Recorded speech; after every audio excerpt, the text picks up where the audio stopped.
অনেক দিন হলো বাড়িতে পরোটা হয়নি, তাই বিকেল হতেই মাকে বললাম পরোটা বানাও তো।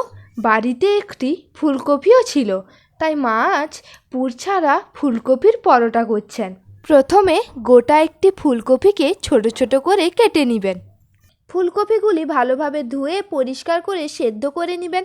তাতে এক মুঠো মটরশুঁটিও দিয়ে দিবেন, যা খেতে ভালো লাগবে। এবার পরোটা করার জন্য 500 ময়দা, স্বাদ মতো নুন, 1 টেবিল চামচ জিরে গুঁড়ো, 1 চামচ লঙ্কা গুঁড়ো ও 2 চামচ আদা লঙ্কা বাটা দিয়ে ভালোভাবে মিশিয়ে ফেলুন। ময়ানের জন্য 2 চামচ সাদা তেলও দিবেন। এবার সেদ্ধ করে রাখা ফুলকপিগুলোকে হাত দিয়ে একটু ম্যাশ করে ময়দার সঙ্গে চটকে ফেলুন। মা এখানে 2টি আলুও দিয়েছেন, যাতে খেতে ভালো লাগে। প্রয়োজন হলে অল্প জল নেবেন, না হলে নেওয়ার দরকার নেই। ভালোভাবে ময়দাগুলিকে ঠেসে ফেলুন, দেখবেন এইভাবে নরম হবে। এবার রুটির মতো ডো নিয়ে নিন। ডোটিকে রুটির মতো ভালোভাবে গোল গোল করে বেলে ফেলুন। দেখলেন কত তাড়াতাড়ি করে হয়ে এলো। সময়ও কম লাগবে, খেতেও খুব সুস্বাদু লাগবে। এইবার তাওয়াটি গরম হলেই রুটিটি দিয়ে দিন।